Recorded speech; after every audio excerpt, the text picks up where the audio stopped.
Hi there. Welcome to another episode of Pateo Television. My name is Johan Oldenkamp, and in this episode I will talk about the false flags of June 2016.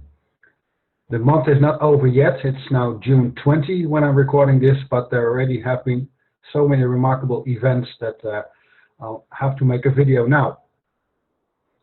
And of course it has to do everything with the Orlando shootings and what happened in the United Kingdom in relation to the Brexit campaign, or I can say the anti-Brexit campaign.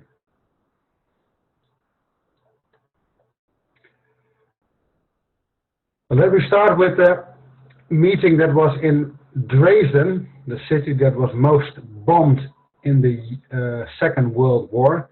And it's remarkable that the Bilderberg meeting group decided to have a gathering there from June 9 until June 12.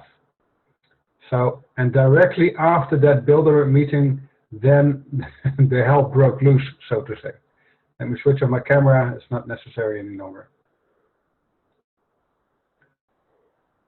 Yeah, and of course, the people in Europe are focusing on the championship, where several countries, 24 countries, try to see which country is the best this year in what is called football or soccer. That's of course all give people bread and play, or somehow keep them occupied, keep them busy, keep them focused on something. Well, also the so-called threat of terror was here. Official warnings that there would be an attack here, but I don't think that will happen. But what did happen was here. Immediately after the meeting was over, actually the last day was still going on, because this was happening in the very early morning or night, you can say, on June the 12th, and that was also the closing day of the Bilderberg meeting, so it was a kind of overlap. But what really happened here in Orlando, Florida? The stories are really remarkable. And this bar, nightclub named Pulse. Here you can see the depiction of it. This was posted on Facebook immediately after, and it was said there were two other shooters as well. So there were in total 3 shooters, but somehow that message was immediately deleted by Facebook, so there's clearly a censorship going on. So why is this happening? Was there a one lone shooter or not? Well, clearly not, because this was also said by somebody on live television, someone holding the doors, and immediately after this witness said that, he was cut off. So it was not, not that people didn't want this to be known to others. So clearly this guy didn't work alone. And maybe he was not even the shooter, but that's not what I know for sure. What I know for sure is that his name was Omar Mir Sadiq Mateen, that he put these pictures on his MySpace profile, or MySpace account. And of course later, immediately the day after, I think this whole MySpace account was deleted. So it was not, people should not know about this either. But what we see on this depiction, this picture here, is NYPD. And you can see it here too, NYPD. So that means that he was somehow working for the New York Police Department. Isn't that remarkable? Nothing is said about that in the official story. Or was he just an actor and dressing up? Or why did he do it twice then? And these are clearly pictures from a different time period. So what is going on here? Here you see Orlando, Florida, near Tampa. And the Orlando Sentinel reported there was an emergency exercise. Drill prepares emergency nurses for mass casualties. That was in the year before, October 2 in 2015. And here you can see the URL that is still online, that message. So there was indeed a huge exercise, and that's one of the signs for a false flag operation. But this timing was, more than 250 days earlier, so there's a lot of time in between. What is remarkable is that he, Mr. Omar Mateen, was somehow associated with the NYPD. And what about this woman? Her name was given as Christine Leinonen, and there's also a YouTube video of her saying that she wants to be a crisis actress. Well, I think she got hired, and I think she performed really well at the at that Orlando shooting. But somehow she was not really convincing because she was not able to remember the name of her son that quickly. Yeah, somehow she was delving in her memory, looking in her memory to find the right name.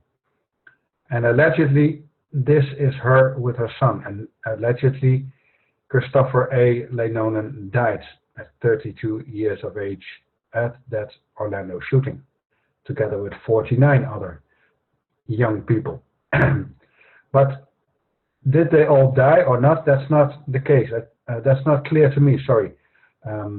Some say nobody died, but I think people really died this time. But that there's something fishy about this whole story is very evident, I think. My specialty is the analysis of numbers, of anything that has to do with ciphers or symbols that can be somehow connected to ciphers or numbers. And I think the date is remarkable because June 12, 2016, if you cut off the 6 at the beginning and the 6 at the end, and then you add up the numbers in between, you get another 6. So this is a kind of 666 date. Very remarkable. What really happened here, I hope that will be coming true very soon, but it's most certain, it's very clear to me that he didn't work alone. And it's very convenient for the powers that should not be that he died. After 3 hours of shooting inside, he was shot dead as well, allegedly. If you like this kind of analysis, so the numerological analysis of terror attacks, then I strongly advise you, if possible, to come to Copenhagen on 17 and 18 of September this year, because then I will give an address on this at this conference on that subject. You find more on that on this website, openmindconference.com. And then 5 days later, we saw this event in the United Kingdom. And Jo Cox, as she was named, but she was born as Helen Joan Leadbeater, so probably she's able to beat lead, is that what we can conclude from her name. Anyway, she allegedly was murdered by this guy, and his name was given as Thomas Mayer. But there was a lot of strange things of this so-called shooting and killing as well, because allegedly he said, according to mainstream media, Britain first before he killed her, or immediately after. I'm not sure about that, but he never said this, and everybody interviewed about him said that there was no political motive. So something is very fishy. Allegedly he stabbed her 3 times, shot her 3 times, and then stabbed her with a large knife. But that's really strange too, because there's no witness who heard the shots. So was there really a murder? I very much doubt that.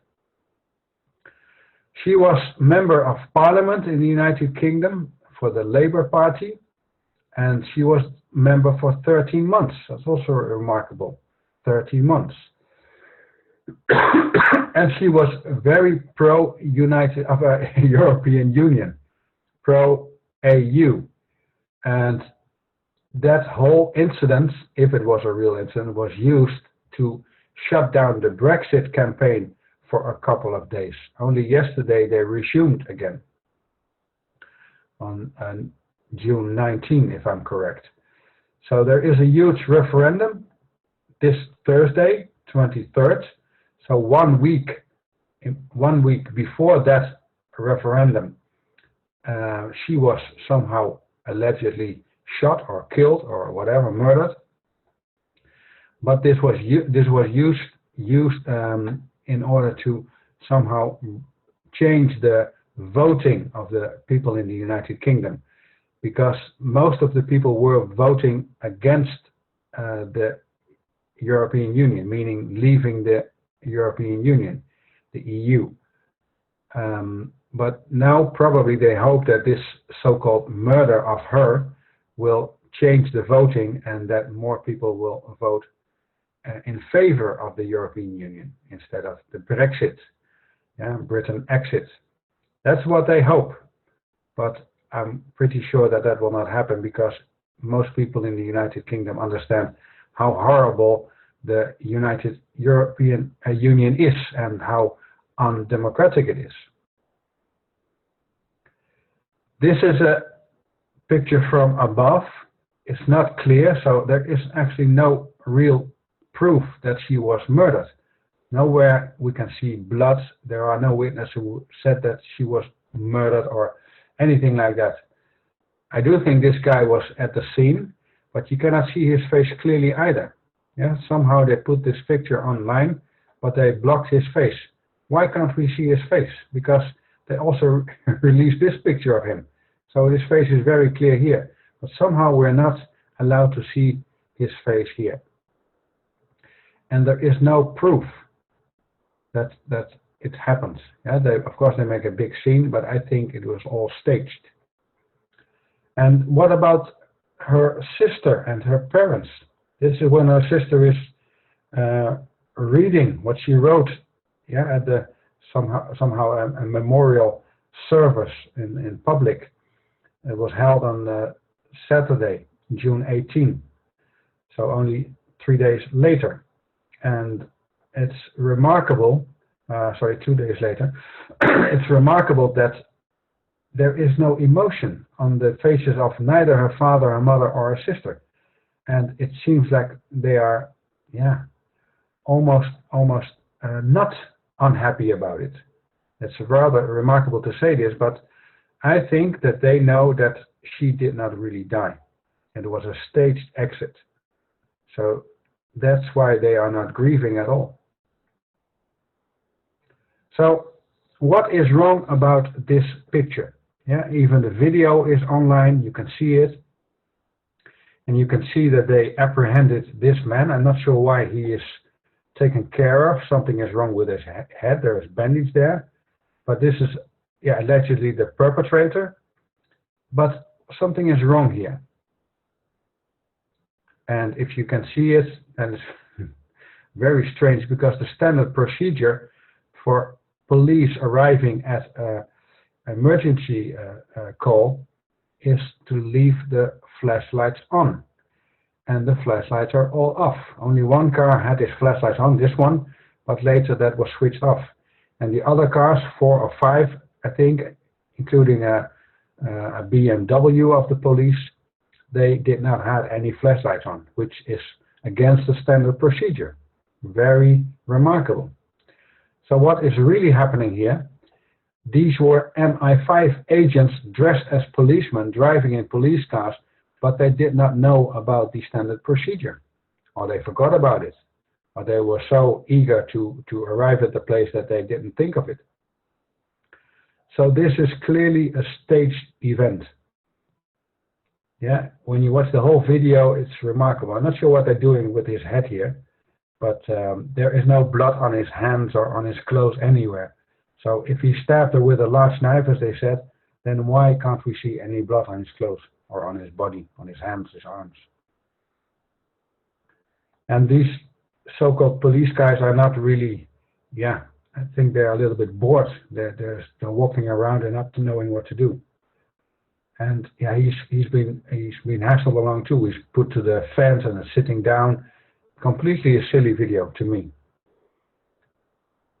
If you like this kind of analysis, then I strongly advise you to go to my YouTube channel and also subscribe to that YouTube channel, and then you can find a video that I did on the murder of Prince, because that was also a very fishy murder. Allegedly he died by taking an overdose of painkillers, but that's a complete nonsense story. I did also analysis of the bombings in the airport in Brussels and the metro in Brussels in relation to Skull and Bones. If you like that, then watch that video as well.